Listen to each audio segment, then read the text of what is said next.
I'm here with Matt Foreman, who is the Executive Director of the National Gay and Lesbian Task Force, who is obviously the reason that the Winter Festival's happening, and it's changed the face of the Winter Party Festival, and that your organization has taken it over. We're very proud to take it over. It's a great institution. Over the last 11 years, it's generated over $1 million to support local lesbian, gay, bisexual, and transgender organizations down here in South Florida. It was in danger of going away, and we are very proud to take it over and continue that tradition, the spirit, and the joy of this event. One thing I really like about the National Gay and Lesbian Task Force is that we're really proud of every part of our community. We're proud of leather people and transgendered people and circuit people and married people. We embrace them all, and we don't think we're going to get anywhere if we leave any part of our community behind. We don't think we'd get anywhere if we put down any part of our community, and we're trying to make the Winter Party is to reflect the broad diversity of our community. Everyone's into their own different thing, but it's things like the Winter Party that can bring people all together and make us really wonderful, make us realize, I don't want to sound corny, but realize that we really do have a wonderful gay family in this country, and that we have so much going for us, so much joy, so much creativity, so much political energy that, it's events like this where we want to bring everyone together so they can feel that power that comes with seeing all the parts of our community and being proud of it.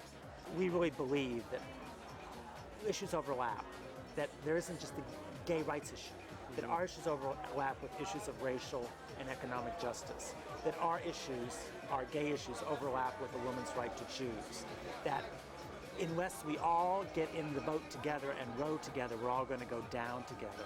So as the years unfold with Winter Party Festival, you're going to see it keep on moving in this direction. We have to make a better outreach to the Latino and Hispanic community in South Florida. We have to have a big event for that part of our community that builds into this community. We have to bring more women into our community. We have to bring more African Americans into these events.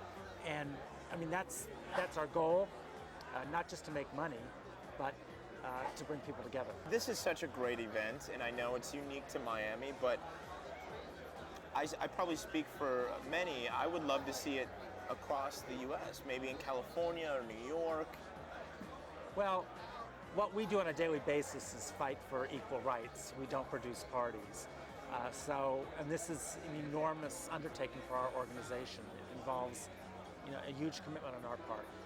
That isn't to say I wouldn't do it again, because as an organization and me personally, I have very limited patience with people who say that these events ought to be done away with, that gay organizations should not participate in them, and their rationale is that these events foster unsafe sex, or in particular foster unsafe sex and the use of crystal meth. And these are the kind of events where we can set community norms, where we can educate people about the critical importance of safer sex, where we can talk to people honestly that crystal meth is a terrible drug. You can't do that in online chat rooms. You can set community norms in this kind of a setting. And safe environment. This is a completely safe environment. We're having movies on the beach. Well, you're doing a very good job at helping the community work through these big issues that have come to the forefront of the community. Well, we want people to have a good time too. And leaving on that note, there's a whole fun-filled, entertainment-packed week full of festivities and stuff, and I think it's a great idea that you guys have taken this on, and I'm glad that I'm here to be a part of it. Well, I'm glad you're here. We're glad you're all here. Thank you. All right, thank you. We're on top of the world at one of the biggest and best penthouses here on Miami's South Beach. The beach party is over there. We're gonna get ready to hit it. I feel like dancing, having a lot of fun. The party's bumping. I am too. Come along as we hit the beach. We're going in. Exceptionally fine as men. And I'm married, so That's what we all like to hear. And women. And women. And women. Some beautiful women in there too.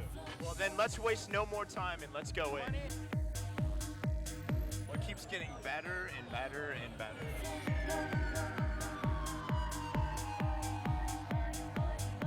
Are you guys having fun? Because this is a really cool party. I mean, there's, thousands of guys and women too, and the music's good. Very cool party, especially when handsome people like you. Handsome people like me. Oh, well, thank you. That's very kind.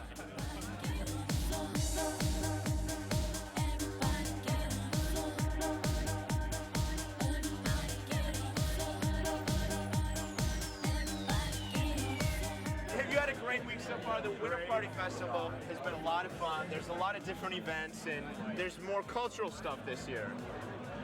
We've only done the party stuff.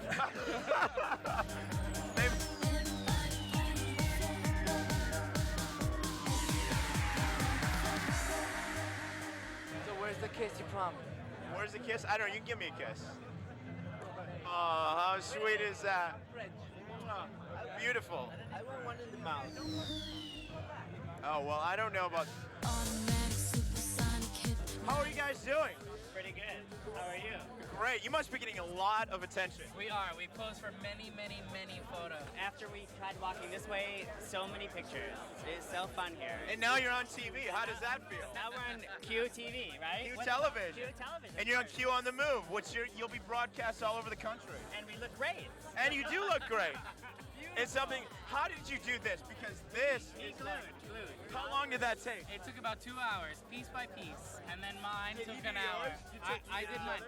He does the costumes, I do the makeup. Who does the shaving? I shake it like Jello, make the boys say hello, cause they know I'm rocking the beat. We gotta get you on camera. You're too hot for TV. What's up, baby? How are you two? Coming all the way from Puerto Rico, hanging out here at the winter party at Puerto Rico. Can we get a little kiss? Because you two are too hot not to get to. Muy caliente.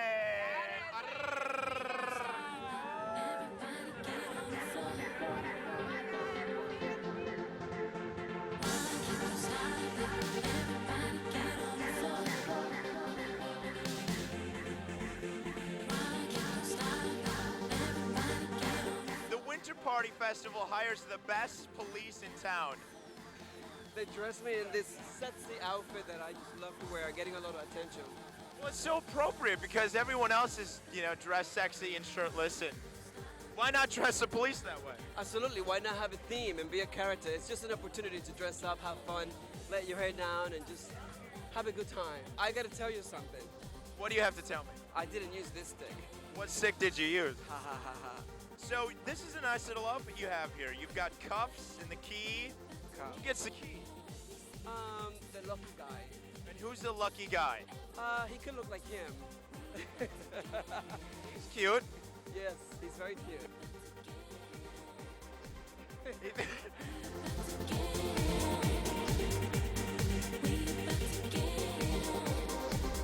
You're like massage on the move. Massage to go. Yeah, how does that work? Well, really, basically what I'm doing is I'm walking around and promoting massage therapy. If you want one, You get a massage? there's Okay. my flyer. That's very clever.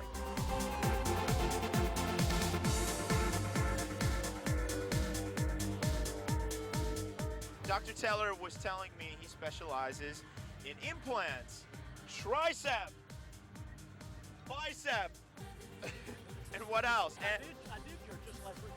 he did. You like?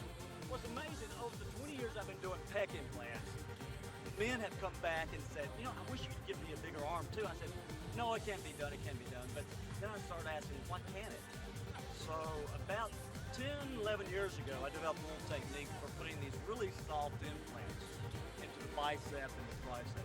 And it's amazing. I see Q on the Move coming back to Miami very, very soon. Dr. Teller, do you have a website? CosmeticSurgeryForMen.com. You heard it. CosmeticSurgeryForMen.com. Thank you, Dr. Teller. Pleasure, my pleasure. We'll be back for sure. Okay. All right. Good to see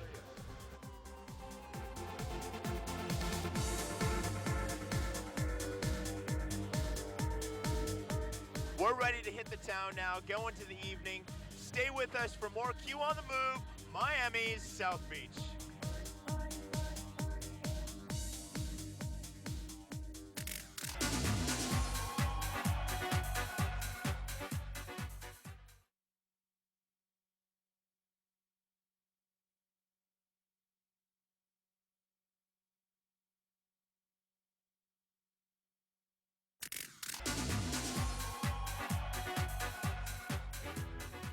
I'm here with former professional baseball player, Mr. Billy Beane himself, who is a hero and inspiration to many young athletes. And it's an honor and privilege to be sitting here with you here in Miami.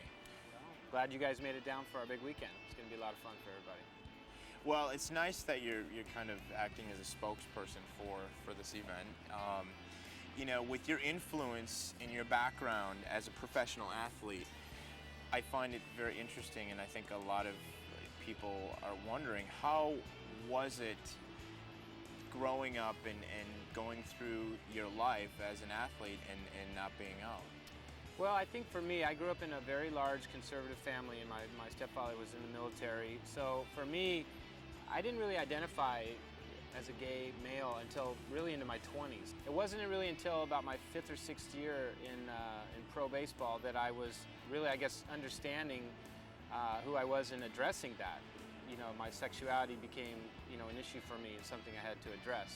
Did you feel a lot of pressure traveling and having, you know, these feelings and maybe, you know, knowing, and did you act upon that? Certainly the pressure is intense. When you know, the lifetime or lifespan of an athlete is very short, and there's a lot of money to be made. It's, you know, the culmination of a dream come true. I was never one to put my sex drive in front of my vocation, and I left my wife for the first person that I ever had feelings for, and that was someone I met in the off season. And I lived a secret life for 3 years as a big league baseball player, and you know, I wouldn't recommend it to anybody. It aged me, and I never had a chance to really enjoy the fruits of my dream coming true. You know, I mean, it was something, looking back, I'm proud of the accomplishment, but I'm so disappointed with so many of the choices I made, really only because of fear of the truth. And I think that that's been the motivating factor for me to be visible, which is not always easy, but to hopefully connect with some young athletes out there, boys and girls, who I don't want them to feel compromised by the dreams that they have. You know, we shouldn't ever feel like we don't belong somewhere. And unfortunately, being open and being out and being honest does not solve that problem for everyone immediately. And I think we need to be strong images for as people start to grow into themselves and who they are, and understanding that, and hopefully we'll make it a little easier for the generation coming up behind us. How do you, as an activist, change the sentiment? How would you change or help change the sentiment in sports? Because it's you know, it's fairly homophobic, and it's very homophobic. You know, and for lack of it is. It just no, it is. It is. You know, especially in male team sports, which is completely different from an Olympic athlete, or you know, a track runner, or a swimmer, or a diver, or gymnast, or a skier, or tennis player who's an individual unto themselves, or a golfer, or someone like that. When you have to coexist with 25 other men, an owner, a general manager. Yeah, I mean, I think mostly, you know, the interaction with the fans, you know, there's a lot of failure involved in sports, and every athlete needs support and confidence that sometimes there's a net underneath that mistake, you know, a strikeout or a drop ball, or you get to the next day so you can hit the game-winning home run. And I just think to try to change that vibe in sports, we just need to see more images of athletes who have succeeded. I think right now, up until, you know, when I came out in 2000, everyone thought that if you were gay, you were going to be in the theater or drama, you know, or whatever. You weren't going to coexist or play in the NFL or be in the big leagues, you know. I mean, because nobody, you know, there have been thousands of those people who have done that. I'm certainly not the only person to ever, you know, play in the big leagues that's gay, but unfortunately, I'm the only one who's been able to talk about it. The homophobia is so ingrained in their psyche that even now, where they don't have as much to lose as they would if they were an active player, they're still afraid to do it. And I think Ezra and I are trying our very best to be positive role models.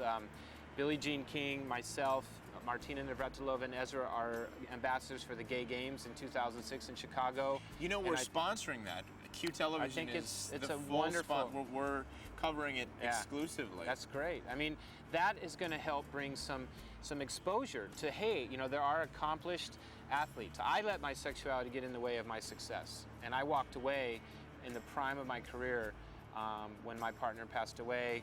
I played, you know, the rest of the year. It was, you know, everybody has hard times in their life, and but for me at that time, without talking to anyone, not a counselor, not my brother, my mother, my father, my sister, it really ate away at me, and I really started to resent baseball and the fact that I had to be two different people, and I don't blame baseball for anything, because it was my self-imposed silence, and I think that had I been able to, you know, and one of the things I try to explain is there's so many different levels of the coming out process, and sometimes just telling one person is a huge leap in that light. And I think if I would have been able to open up to my family or my best friend, maybe it would have prolonged my career, and I might have been able to get to a point where I was ready to come out as an active player. But to go from complete secrecy to complete public exposure is a daunting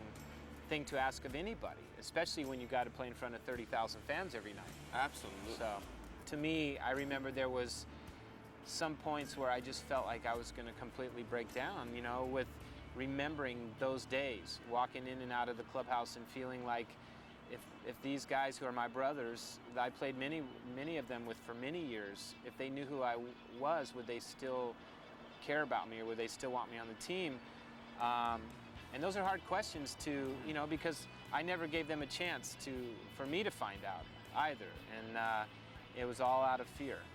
And I think that I'm hoping that we'll evolve, and someday we won't have to worry about that. But I just think that right now, where we've made amazing progress for teachers and cops and firemen and politicians, TV personalities, you know, a network like this, you know, to bring it into the home, that is progress. I think that the greatest lesson that we can teach our youth, if you're a role model in any way, is that until you really are happy and comfortable and in love with, you know, who you are and what you're about, you can't give it out to someone else.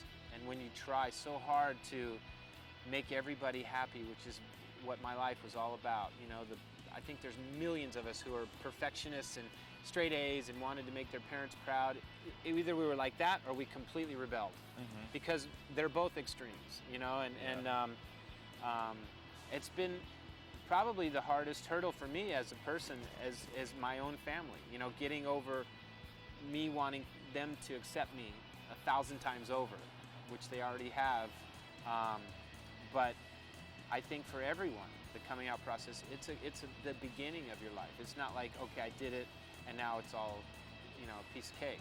It's something where we need to dialogue and share our stories, and to see images on the television every day. I'm really proud of you guys to, you know, take that step. It's a great risk, but the return is going to be amazing. Wow. Well, Billy, thank you so much for sharing your experience and, you know, your success and inspiration to all of us. And it's a true pleasure my to be with pleasure. you. Thanks a lot. Great time. Q Television's official online travel partner, Orbitz. Visit them at orbitz.com for all your travel needs.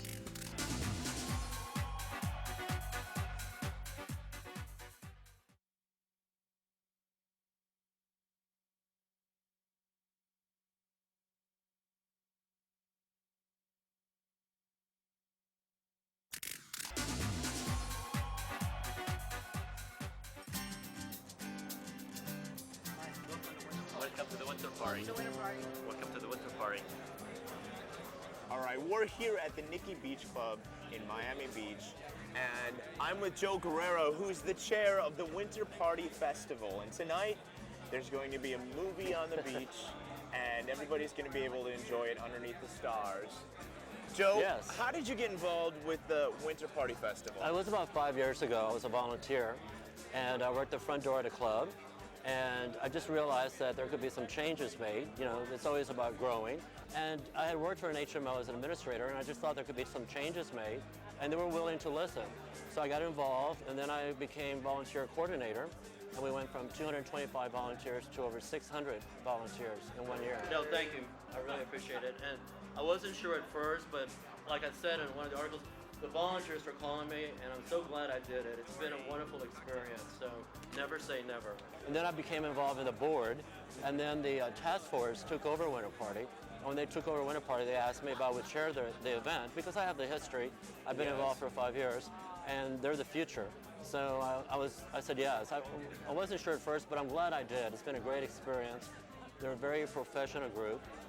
They have the support staff, and it's more than just a dance party. We have a lot of, it's very inclusive instead of exclusive. We have a lot of cultural events. See, what I love about this is that it's completely different than any other party that's held across the U.S. Like the white party, the black and blue ball. I mean, this is not just a party. What it is celebration of cultural events through music, through art, through food, and the nice thing about it is we sold out of our Go Passes. We sold out of our Go Passes last week. All the cultural events, the tickets are selling. We've sold over 75 tickets for the movie tonight, and they're not even at the door. We'll be selling more. So the community is responding. So it's a good thing. And this is the first year. This is the first year, so you can just imagine what's going to happen 5 years from now.